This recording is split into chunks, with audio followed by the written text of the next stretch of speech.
Hai guys, di video kali ini saya akan paparkan soal perubahan total supply and demand Ethereum setelah terjadinya Ethereum merge, di mana seperti yang kita ketahui, supply and demand ini bisa berpengaruh terhadap harga khususnya secara jangka panjang. Itu yang akan saya bahas di video kali ini, dan saya juga akan memberikan kira-kira berapa harga wajar Ethereum setelah diaplikasikan Ethereum merge ini. Nama saya Kelby dan saya menyajikan informasi seputar fundamental, technical, dan on-chain analysis. Tonton video ini sampai akhir agar teman-teman bisa tahu kira-kira harga wajar Ethereum itu berapa, dan pastikan teman-teman klik like dan subscribe untuk mendukung channel saya. Ya, jadi kita akan lihat untuk di thread Twitter yang ditulis oleh Corpi ini mengenai Ethereum merge. Menurut saya sangat menarik, jadi kita akan refer dari sini. Nah, Ethereum merge itu apa? Pada simpelnya, ini merupakan perubahan dari proof of work ke proof of stake, di mana sistem untuk mengamankan blockchain Ethereum dan untuk mendapatkan reward Ethereum-nya itu berubah dari mining itu menjadi hanya perlu menjadi validator. Jadi kalau di proof of work, teman-teman harus membeli VGA untuk melakukan proses mining, tetapi ini hanya perlu melakukan proses staking untuk mendapatkan reward-nya. Ya, dan itulah yang dilakukan, akan rampung tanggal 19 September nanti Ethereum merge. Jadi tidak akan ada lagi miner-miner yang bisa memining ETH karena sudah sepenuhnya proof of stake, ya. Dan kejadian ini itu akan memberikan dampak yang besar kepada supply and demand terhadap Ethereum, di mana ada 4 hal yang terpengaruhi oleh supply and demand ini.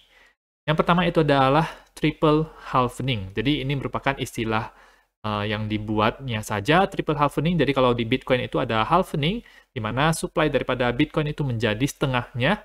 Tapi ini setelah triple halvening atau Ethereum merge ini terjadi, maka supply rate untuk Ethereum itu dikurangi sebanyak 90% ya, bahkan lebih banyak daripada Bitcoin. Bitcoin dia berkurang 50% terus setiap 4 tahun sekali, dan ini sangat besar sekali, 90%. Apa yang Bitcoin lakukan dalam 12 tahun, ini Ethereum bisa lakukan dalam 1 tahun saja tahun ini. Tapi bukan saja 90% pengurangan di sell pressure-nya, ini ada lebih dari ini lagi. Oke, di proof of work, Ethereum yang di-mining oleh miner, mereka harus menjual banyak sekali Ethereum untuk mengcover biaya listriknya, ya. Jadi, agar mereka bisa tetap profitable dan bisa jalan terus. Nah, di proof of stake, Ethereum yang baru tersebut itu masuk ke validator, yang mereka cuma perlu staking, biayanya itu sangat murah sekali untuk melakukan staking, tidak usah beli VGA sebanyak mungkin, dan mereka hanya perlu, mereka tidak bisa menjadi penjual yang terpaksa untuk menjualnya, ya. Jadi tidak beda sekali dengan situasi di proof of work, di mana mereka harus menjualnya. Lebih lagi, miner Bitcoin ini, mereka tidak harus menjadi Bitcoin Bulls, jadi mereka mendukung Bitcoin, mereka investnya itu di peralatan mereka dan listrik, bukan di Bitcoinnya. Tetapi untuk kebalikan dari Bitcoin miner ini, validator Ethereum harus men-stake Ethereum mereka. Jadi biasanya yang stake Ethereum ini adalah holder-holder jangka panjang. Nah, holder-holder jangka panjang ini sangat bagus untuk harga secara jangka panjang, dan bisa ada selling pressure yang berkurang atau ketika buying pressure-nya tetap atau bertambah, maka itu akan membuat harga menjadi naik, ya. Oke. Yang kedua itu adalah rate atau bunga ketika kita melakukan Ethereum staking ini. Nah, sekarang itu ada 11,4 juta Ethereum yang di-stake mendapatkan bunga 4,6% setahun. Ini cukup besar kalau misalnya kita bandingkan dengan kita menabung di bank, ya. Jadi 4,6% ini cukup besar. Nah, ETH ini itu datang dari reward staking. Nah, selain itu, staker di era proof of stake, mereka juga akan mendapatkan gas fee yang tidak terburn atau tidak di burn atau dibakar. Dan yang kondisi sekarang ini yaitu diberikan kepada miner. Jadi ini akan meningkatkan staking APR-nya itu bertambah 2 kali lipat atau bahkan lebih, ya. Jadi ini adalah data sekarang, ada 340.000 validator, bunganya 4,6%, tetapi ada tambahan gas fee yang bisa mereka dapatkan. Jadi bonus lagi cuannya.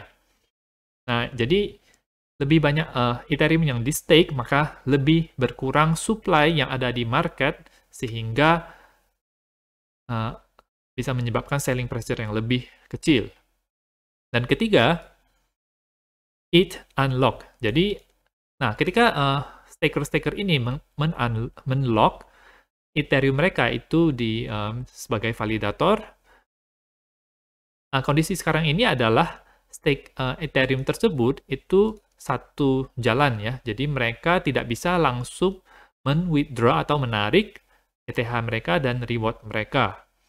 Nah, banyak orang berpikir bahwa setelah terjadi the merge, banyak orang akan men-withdraw itu jadi seperti sell the news event ya. Jadi sell the news, jadi ketika tanggal 19 September Ethereum merge terjadi, mereka menjual, dan itu orang-orang berpikir seperti itu. Tetapi pada kenyataannya, orang-orang yang memiliki Ethereum ini di stake, mereka tidak bisa langsung men-withdraw karena ada 6 bulan waktu setelah the merge ini terjadi untuk bisa men-withdraw-nya.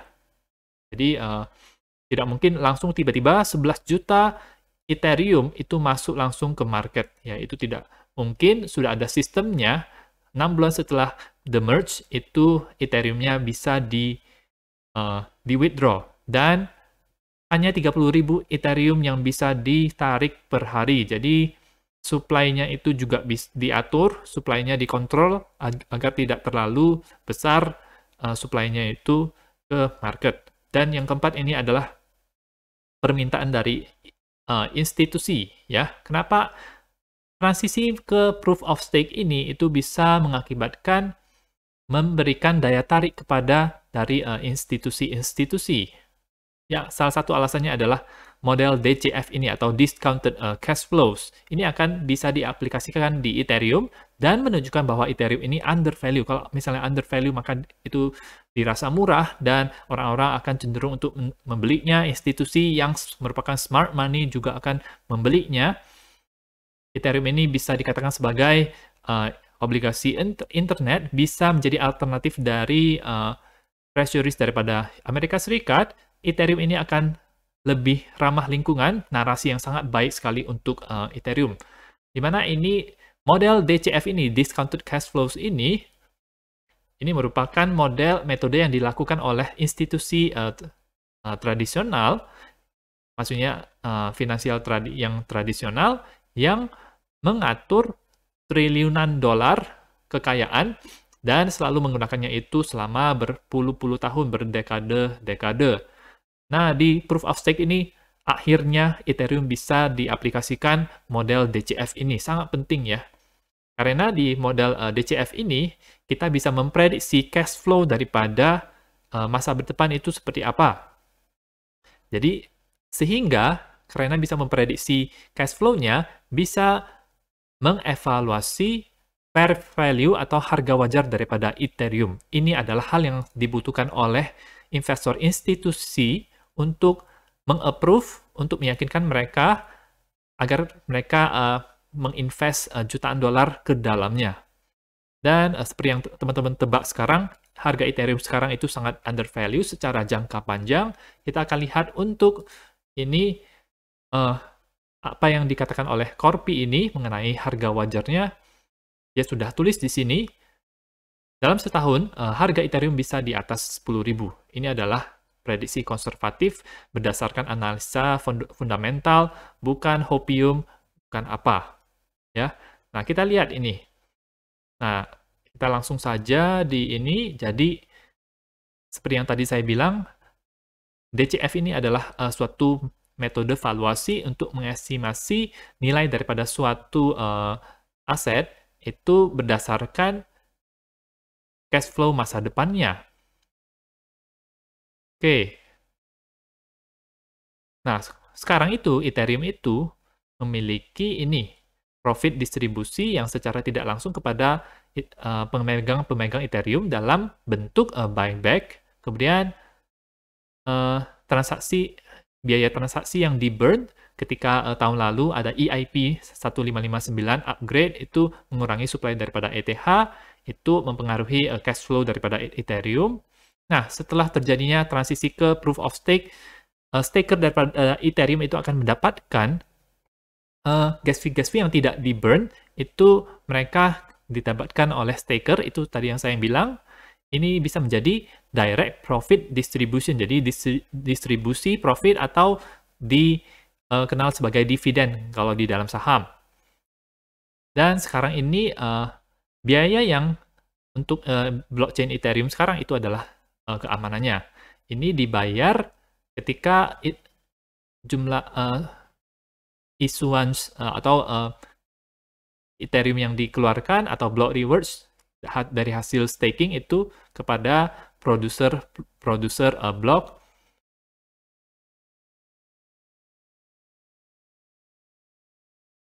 Nah, tidak ada biaya yang lain lagi untuk network, jadi biayanya hanya dibayarkan kepada ininya saja, kepada produser blok tersebut.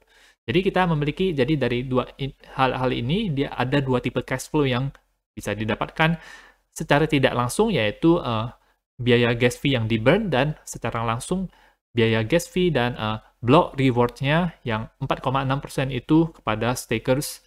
Dan berdasarkan hal ini bisa membuat DCF model untuk menganalisa harga wajar daripada Ethereum. Kalau misalnya di-input, masukin ke rumus-rumusnya, maka hasilnya menjadi 10.600 ETH per ETH-nya, atau kenaikan sekitar 8 kali lipat ya dari harga sekarang, yaitu 1.600-an.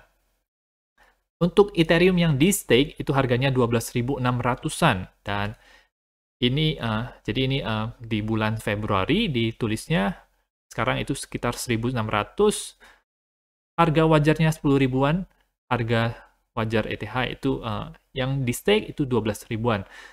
Expected increase kalau dari 1.600 itu kita kalikan dengan berarti harusnya sekitar 600% ya. Jadi 6 kali lipat dari bukan 8 kali lipat ya, harusnya 6 kali lipat.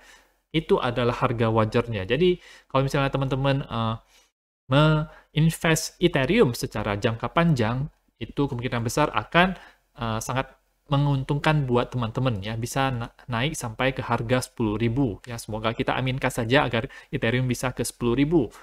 Nah, terakhir tetapi bukan yang paling kecil, transisi ke proof of stake ini akan mengurangi penggunaan energi secara drastis sebanyak 99,98%. Ini sangat baik sekali untuk Ethereum, narasi yang diinginkan oleh dunia. Mereka ingin hal ini itu ramah lingkungan. Ketika banyak masalah perubahan cuaca, perubahan iklim, maka ketika Ethereum itu berubah menjadi proof of stake, maka orang-orang akan semakin banyak yang mensupport. Kalau Bitcoin itu harus banyak-banyak, ini harus menyerang balik, ini harus bertahan terhadap serangan-serangan terhadap proof of work-nya tersebut, karena konsumsi energi dari jaringan Bitcoin itu sangat tinggi sekali.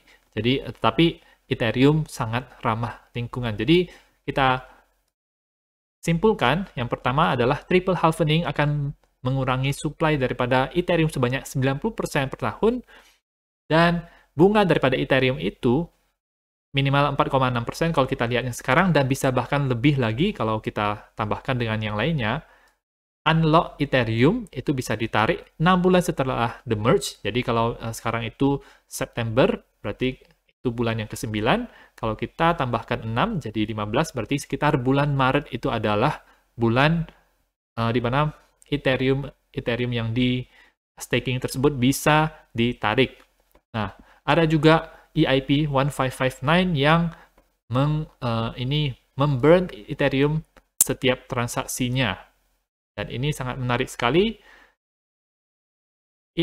Dan Ethereum juga sifatnya ketika gas fee-nya itu cukup banyak, ketika maksudnya transaksi-transaksi di jaringan Ethereum itu digunakan dalam jumlah yang cukup banyak, itu bisa membuat Ethereum itu menjadi deflationary atau dia supply-nya itu berkurang terus-menerus. Jadi seperti kalau tidak salah tahun lalu itu 2 juta Ethereum itu ini ada datanya, 3,1 juta Ethereum itu akan dibakar setiap tahunnya kalau kita lihat daripada data yang sekarang, atau pengurangan sebanyak 2,2% per tahunnya. Jadi ini merupakan deflasi supply daripada Ethereum, sangat bagus sekali secara jangka panjang untuk Ethereum.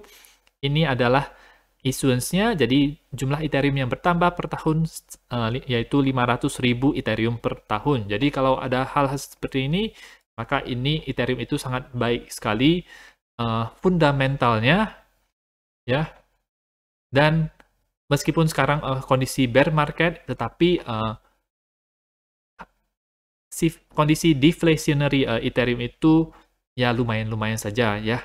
Cukup-cukup saja. Tetapi ketika bull market itu datang, dia akan menjadi sangat deflationary. Jadi supply-nya itu karena di bull market orang-orang banyak menggunakan jaringan Ethereum, melakukan transaksi jual beli, mint NFT, kemudian main game dan lain-lain, maka itu akan memburn banyak sekali Ethereum yang digunakan sebagai gas fee, dan Ethereum akan menjadi sangat deflationary khususnya di bull market. Nah, jadi bagaimana pendapat teman-teman mengenai Ethereum Merge ini? Apakah teman-teman memiliki Ethereum untuk siap-siap Ethereum akan to the moon? Teman-teman bisa komentar di bawah. Atau ada sanggahan dari teman-teman mengenai Ethereum ini, apakah ada hal yang tidak baik atau bagaimana? Teman-teman bisa komentar di bawah. Itu saja untuk informasi pada hari ini mengenai perubahan total supply and demand Ethereum setelah Ethereum Merge, yang tentunya akan sangat berpengaruh terhadap harganya, dan kita juga sudah tahu berapa harga wajar daripada Ethereum, yaitu 10.000 per Ethereum-nya. Nah, teman-teman bisa mendukung channel saya dengan mengklik like dan subscribe, dan nantikan video saya selanjutnya.